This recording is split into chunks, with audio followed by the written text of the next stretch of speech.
శ్రీమాత్ర నమః. అమ్మవారి మెడలో సర్పం ఎప్పుడూ తిరుగుతూ ఉంటుంది. సర్పం వచ్చిన ఆనవాళ్లు కనపడుతూ ఉంటాయి మన కంటికి కూడా. అద్భుతమైన అమ్మవారి ఆలయం, ఎన్నో మహిమలు జరిగాయన్నమాట ఇక్కడ. అలాంటి అద్భుతమైన అమ్మవారి గురించి మనం తెలుసుకోబోతున్నాం. ఉగాది ముందు రోజే అమ్మవారి కొత్త అమావాస్య జాతర అక్కడ జరుగుతుంది. ఈ నెల రోజులు అమ్మవారికి ఉత్సవాలు జరుపుతారు. అమ్మవారి గురించి తెలుసుకునే ముందు అమ్మవారి పాదపద్మాలకి నమస్కరిస్తూ వీడియోలోకి వెళ్ళిపోదాం. అనకాపల్లి పట్టణంలో గ్రామ దేవత అన్నమాట. ఈవిని చూడ్డానికి లక్షలాది మంది వస్తూ ఉంటారు అక్కడికి.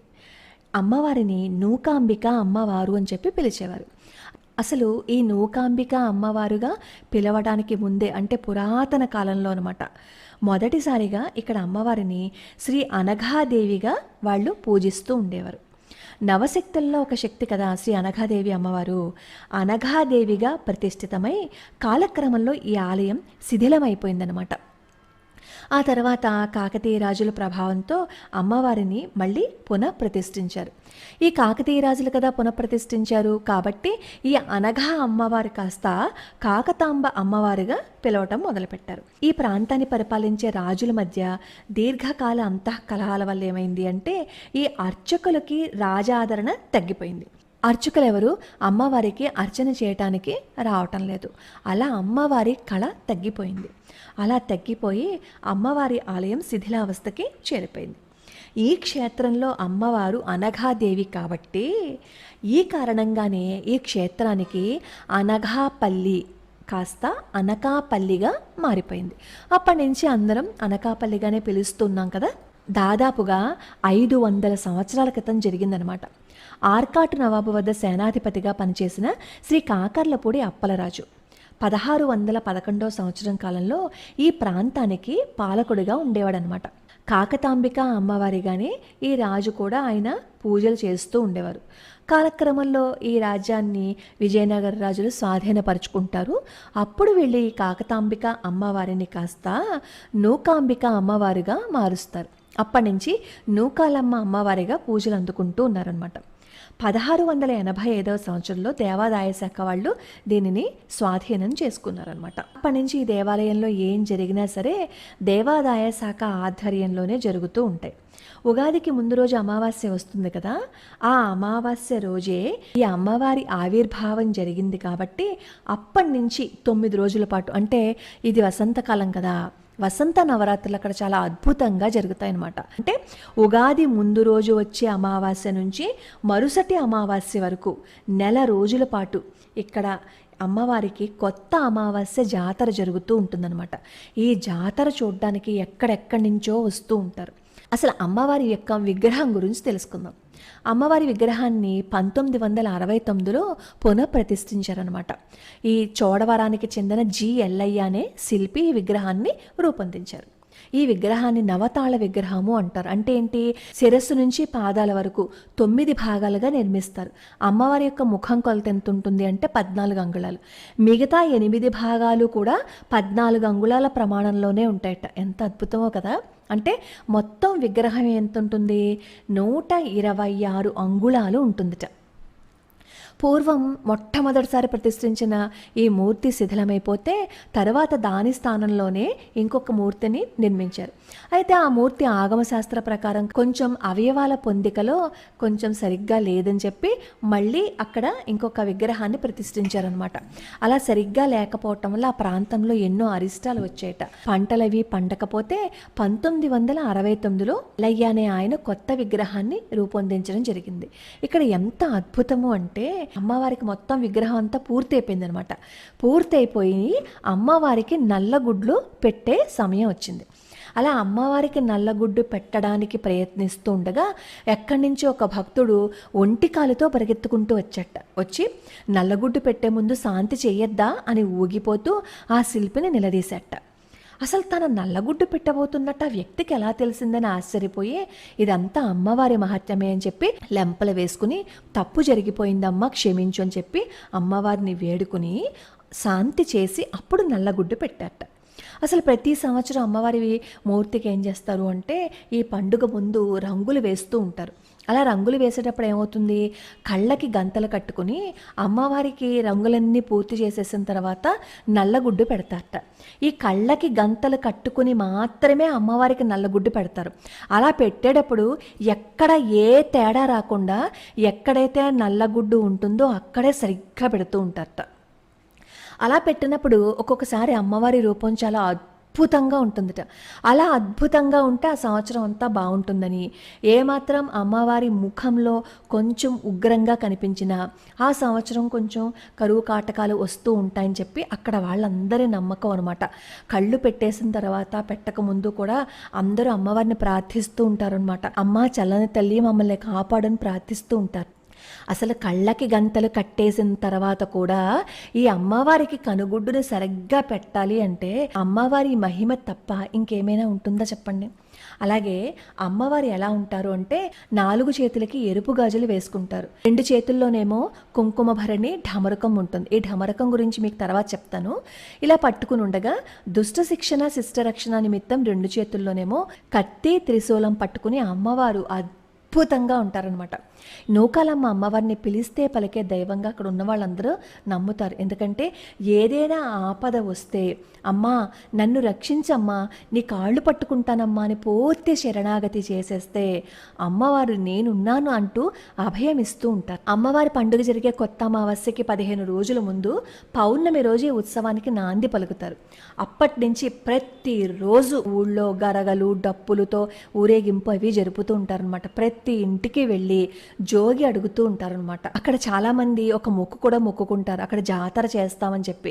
ఆ జాతర చేస్తామని మొక్కుకునే వాళ్ళు ఏం చేయాలంటే ముందు రోజు రాత్రి జాగరణ చేసి అమ్మవారి యొక్క స్థల పురాణాన్ని విని అప్పుడు అక్కడ జానపద కళాకారులందరూ గానం చేస్తూ ఉంటే అప్పుడు అమ్మవారి కథని శ్రావ్యంగా గానం చేస్తూ అలా మొక్కుని తీర్చుకుంటారనమాట.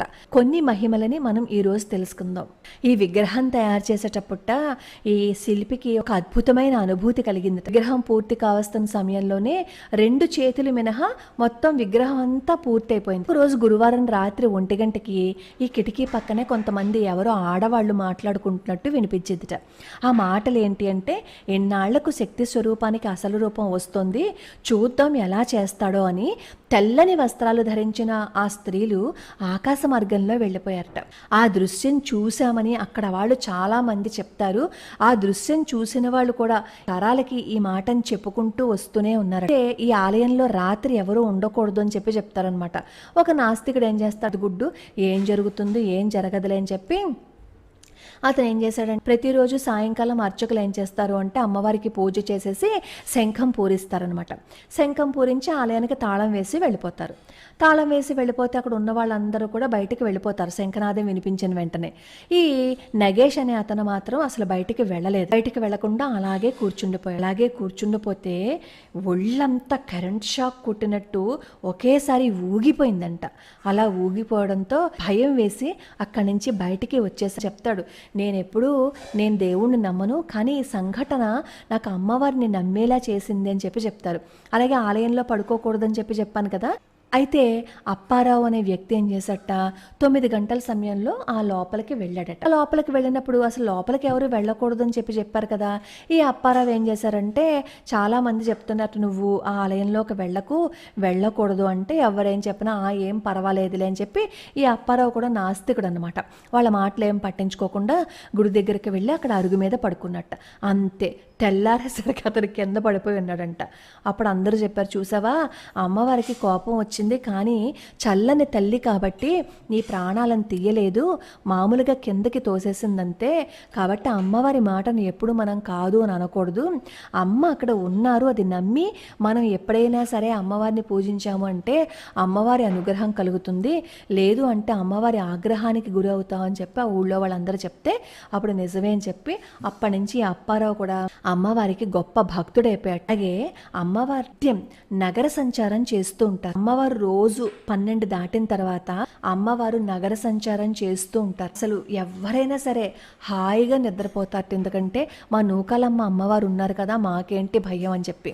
ఇవన్నీ ఒక ఎత్తైతే ఇంకొక అద్భుతం ఏంటంటే అమ్మవారి చేతిలో ఢమరకు ఉంటుందని చెప్పాను కదా, ఈ ఢమరికి ఒక నాగాభరణం కూడా ఉంటుందన్నమాట.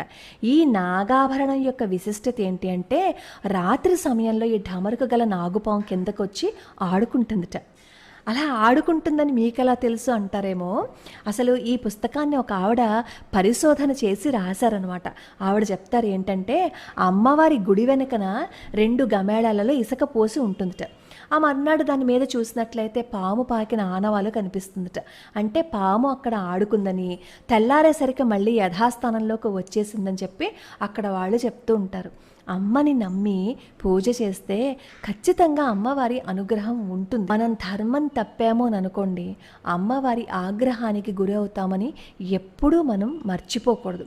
ఇక్కడ జంతు బలులు లేవు అని చెప్పి అంటారు, కానీ జంతు బలులు మాత్రం జరుగుతూనే ఉన్నాయి. పైకి మాత్రం జంతు బలులు చేయట్లేదు అని చెప్పి పేరుకు అంటారు, కానీ యథాప్రకారం ఎవరు చేయవలసిన పనిని వాళ్ళు చేసుకుంటూ వెళ్ళిపోతున్నారు. అది ఒకటి మాత్రం చూసుకోండి.